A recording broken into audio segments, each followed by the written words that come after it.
Fala Disnéfilos, eu sou o Rafael Nunes e hoje vamos lá dar continuidade, estamos quase acabando na verdade, a nossa maratona de críticas das produções da Disney Nature, estúdio subsidiário da Disney focado em documentários sobre a natureza para a criançada, que lançou recentemente um novo filme no Disney Plus, que é o filme A Ursa Polar. Filme esse que tem crítica no canal, vou deixar no card aí, daí depois vocês dêem uma olhada lá, beleza? Mas vamos voltar pro foco aqui, que é esse documentário. Será que é uma das boas produções da Disney Nature ou será que é uma das decepções? Bom, para saber a minha opinião, antes de mais nada, se inscrevam no canal, tá bom? Isso ajuda pra caramba o canal a continuar crescendo e também deixa o like também, que isso ajuda mais ainda. Mais importante até o like, principalmente se você já for inscrito, não se esquece de deixar o like. E agora sim a gente vai pro que interessa. Roda a vinheta.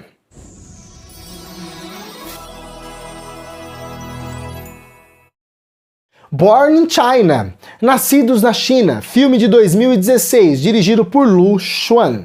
Eu gostei bastante da proposta inicial de Born in China, porém esse documentário tem algumas coisas que joga contra ele e a gente vai pontuar todas essas questões. O lado positivo de Born in China é que nas propostas dele ele é tão bem realizado que possíveis contratempos acabam sendo atenuados por causa do alto nível dessa produção. O que eu tô querendo dizer? Esse documentário aqui ele foca em diversas espécies provenientes da China, isoladas, espécies que você não consegue filmar muito bem na natureza e tal, né?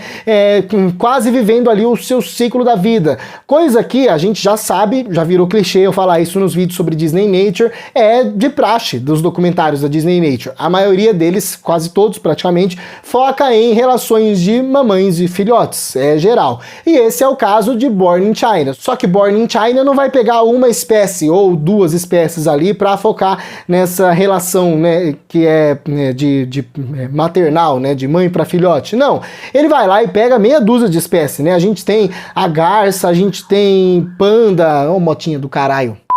A gente tem garça, a gente tem panda, a gente tem o leopardo das neves, a gente tem aqueles bichos que eu esqueci o nome, eu devia ter anotado o nome dos bichos aqui, né? Aqueles bichos que vivem nas montanhas, que tem um chifre, eu não lembro o nome, mas enfim, né?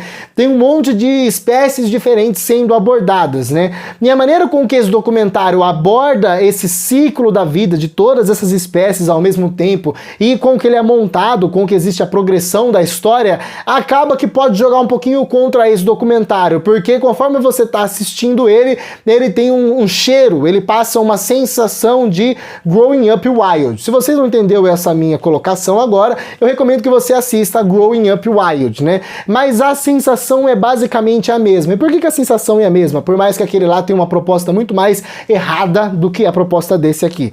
O grande problema é que, como é muita coisa sendo abordada ao mesmo tempo, falta espaço para profundidade, para você desenvolver melhor algumas relações, para você apresentar melhor alguns dramas que o documentário quer apresentar dentro das suas pequenas narrativas ali, para você simpatizar melhor com certa espécie, certo personagem. Então, por exemplo, eu no meu caso, eu me interesso bastante pelo leopardo das neves e também pelo panda. São duas espécies que geram interesse. Tinha macaco também, tá vendo? Olha, eu tinha até esquecido dos macacos, né?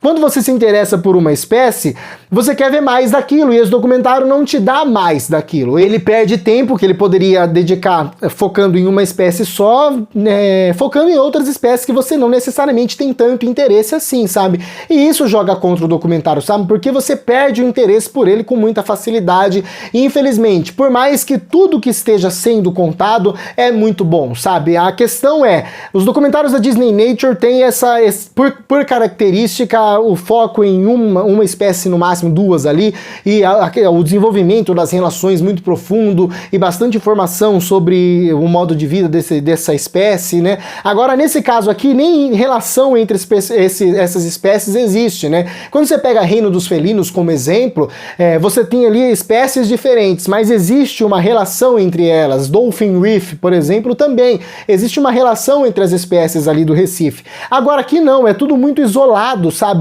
E fica uma coisa muito episódica dentro do filme e isso joga contra. E sabe como isso joga contra? Você nota o exemplo num próprio making-of desse documentário, que é o filme Fantasma das Montanhas, que é um making-of focado só na parte onde eles foram gravar sobre o Leopardo das Neves, né?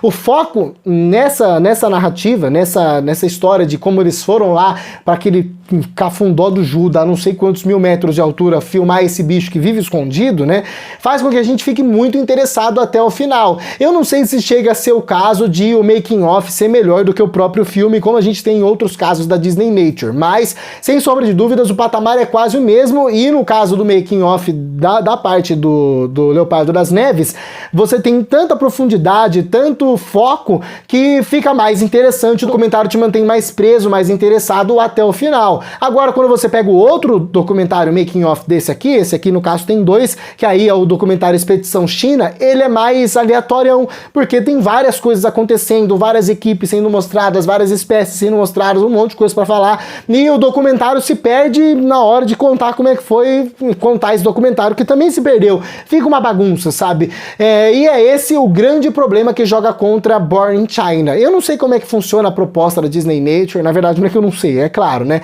Eles fazem filmes, basicamente isso. Mas eu acho que você pegar um material que foi filmado aqui e fazer uma série pro Disney Plus, por exemplo, com 6 episódios, cada um focado em uma espécie, cada episódio ali com 40 minutos, 50, seria uma coisa muito mais produtiva, seria muito mais interessante do que essa proposta de filme aqui, sabe?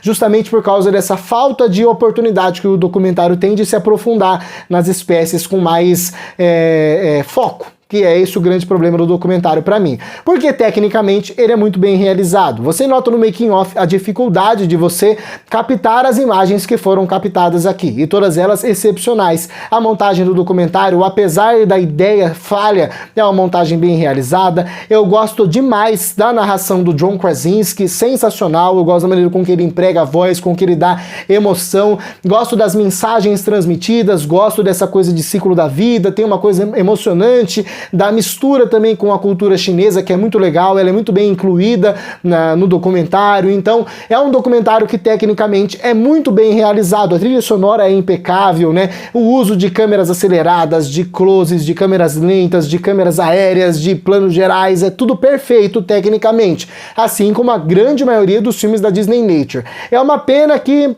seja para tão pouco, sabe? É muita coisa para pouco, infelizmente. E eu falo é muita coisa pra tão pouco, não é pouco de tipo pouca coisa sendo apresentada, porque na verdade é o contrário, é muita coisa sendo apresentada, só que desse muito, pouco é visto. Entendeu? Daria pra você ver muito mais. E aqui eu deixo a indicação, sabe? Assistam os 2 making-offs, em especial o making-off Fantasma das Montanhas. O outro é mais ou menos, eu acho que nem é necessário que seja assistido. Agora o Fantasma das Montanhas é muito legal. Se você gosta de felinos, que nem eu gosto, vocês já devem saber disso, vale demais a pena assistir por causa do perrengue que foi gravar esses animais nesse lugar tão remoto onde eles foram, né? Eu só senti falta nesse making-off específico de uma explicação, na verdade não de uma explicação, de uma reação do elenco a um acontecimento que a gente vê durante o documentário Born in China, né? Eu não quero dar spoiler aqui, mas tem um acontecimento trágico em Born in China que é muito relevante. E quando você se apega ao pessoal da equipe que foi lá filmar os tigres lá,